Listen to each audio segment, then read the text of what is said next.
Bonjour à tous, bienvenue sur la chaîne de Psychoplume. Aujourd'hui, je voudrais parler des raisons qui peuvent nous pousser à vouloir écrire notre autobiographie. Ce sujet de l'autobiographie croise le chemin de Psychoplume, hein. Psychoplume, c'est d'abord un blog, c'est aussi cette chaîne, c'est aussi des accompagnements grâce à l'écriture, des accompagnements à visée thérapeutique, hein. Je suis psychologue clinicienne, docteur en psychologie, psychanalyste, donc j'accompagne par l'écriture des parcours de vie. Des moments de vie et aussi, voilà, je vise avec l'écriture, avec ma méthode d'accompagnement, à vraiment aider à un mieux-être psychologique. Et donc, la question de l'autobiographie s'est posée. Ça fait presque 2 ans hein, que Psychoplume existe et ça se pose aujourd'hui parce que j'ai eu beaucoup de personnes qui ont émis auprès de moi ce souhait d'être accompagné dans l'écriture de l'autobiographie parce que, alors pourquoi accompagner? On peut écrire son autobiographie bien sûr seul, mais parce que souvent on veut raconter des choses qui ont été difficiles et que parfois c'est très rassurant que de savoir qu'on est accompagné quand on va réaborder ce qui peut-être a constitué des traumatismes et en constitue encore. Donc ça, c'est le pourquoi aujourd'hui je décide hein, de parler de l'autobiographie et pourquoi j'ai créé maintenant une formation d'accompagnement qui s'appelle Plume autobiographique. Et aujourd'hui, je voudrais donc vous dire un petit peu ce qui émerge en fait, parce que j'ai proposé un sondage pour voir un peu pourquoi les gens, en tout cas qui suivent ce que je fais, avaient envie d'écrire leur autobiographie. Et il y a des thèmes récurrents qui sont apparus et je voudrais vous les énoncer aujourd'hui. Alors, ce qui apparaît, c'est l'écriture pour transmettre. Hein, c'est un mot qui revient qui arrive très vite hein, dès lors qu'on parle d'autobiographie, la question de la transmission. Mais c'est pas ce qui est apparu en premier. Ce qui est apparu en premier, c'est aussi c'est d'abord l'écriture pour se libérer, pour retraverser ce qui a été notre histoire jusqu'à aujourd'hui, hein, quel que soit l'âge qu'on a, et peut-être mieux se connaître, mieux comprendre ce qui a été, quels sont les rouages finalement de notre vie. Et donc c'est ça, c'est à la fois se libérer, mais aussi arriver à mieux comprendre en fait ce qui agit encore en nous au présent à travers notre histoire. Donc ça, c'est un thème qui est arrivé de façon importante. Et l'autre thème, bien sûr, c'est la transmission. Alors ça peut être la transmission à la famille, bien sûr, hein, à des enfants, à des petits-enfants, mais c'est aussi la transmission par rapport à un vécu et donc à des thèmes parfois très psychologiques. Hein. Alors évidemment, à Psychoplume, c'est de ça dont on parle, donc c'est logique que ça soit apparu dans mon sondage, mais envie de parler de la question de l'emprise, de la violence, de la maltraitance, de la relation mère-fille, du deuil, voilà, plein de sujets comme ça, de la résilience, enfin voilà, plein de sujets en fait sur des choses que les personnes ont traversées dans leur vie. C'est tout un parcours, c'est tout un chemin qui a été difficile, qui parfois n'est pas terminé.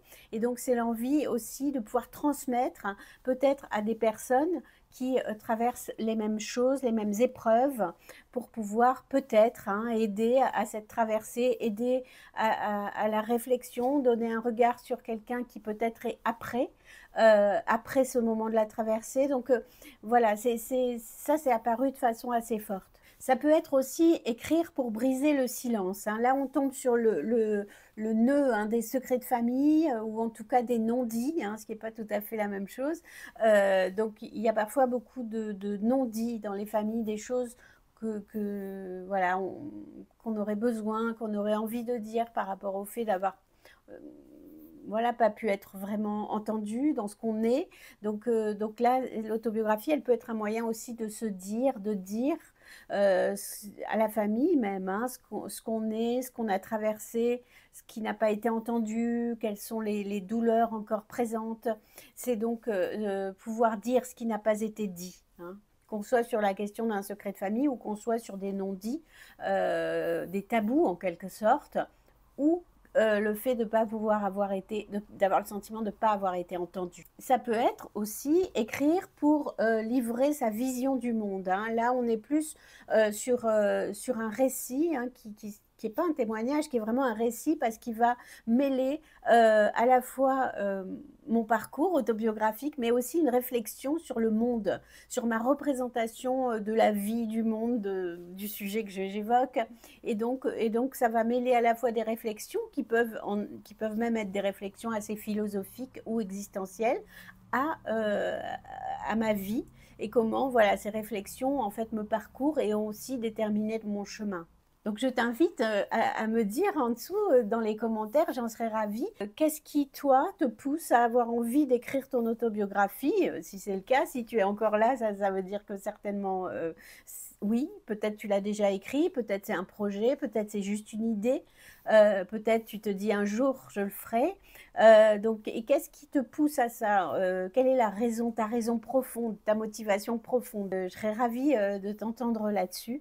Si ça ne vient pas comme ça naturellement, tu peux te dire, tu peux essayer d'écrire un texte. Si j'écrivais mon histoire, ce serait parce que, et vous continuez. Hein, si j'écrivais mon histoire, ce serait parce que, et laissez venir, c'est de l'écriture automatique. L'idée, c'est que vous vous censuriez le moins possible et de voir un peu ce qui sort, hein, d'écrire 10 minutes, un quart d'heure sans vous arrêter pour voir ce qui sort. Et donc, je vous invite à faire ça si vous avez envie, si ça vous amuse et si ça vous permet de toucher au plus près votre désir, parce que c'est important en fait quand on démarre un projet autobiographique qui est un projet au long cours, qui va demander beaucoup de travail aussi, et d'organisation, et de structurer les choses, et de comprendre un peu quel est notre fil rouge dans notre histoire, quel fil on peut suivre. Donc c'est important ce point de départ de j'écris pourquoi.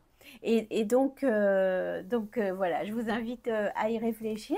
Si vous avez envie de me rejoindre, hein, dans le parcours que j'ai créé de plume autobiographique, n'hésitez pas. C'est un parcours en 6 modules où on va à la fois pouvoir parler justement de ce pourquoi vous avez envie de l'écrire, mais aussi de pouvoir essayer de travailler ensemble à déclencher des souvenirs, à bien retrouver vos souvenirs, à savoir lesquels vous avez envie de mettre, lesquels vous n'avez pas envie de mettre, et de faire ce tri, hein, que nécessite l'autobiographie, parce qu'on ne peut pas tout dire. C'est absolument impossible, il faut faire un tri. Comment on fait un tri? Quel est finalement le thème ou les thèmes principaux ou principaux que vous avez envie d'évoquer? Comment je structure cette autobiographie? Comment je la retravaille? Est-ce que je la publie pas? Toutes les questions légales, vous trouverez tout ça dans cette formation. Je vous mets les liens en description si vous voulez aller jeter un coup d'œil sur son contenu. En tout cas, je vous retrouve très bientôt dans une autre vidéo.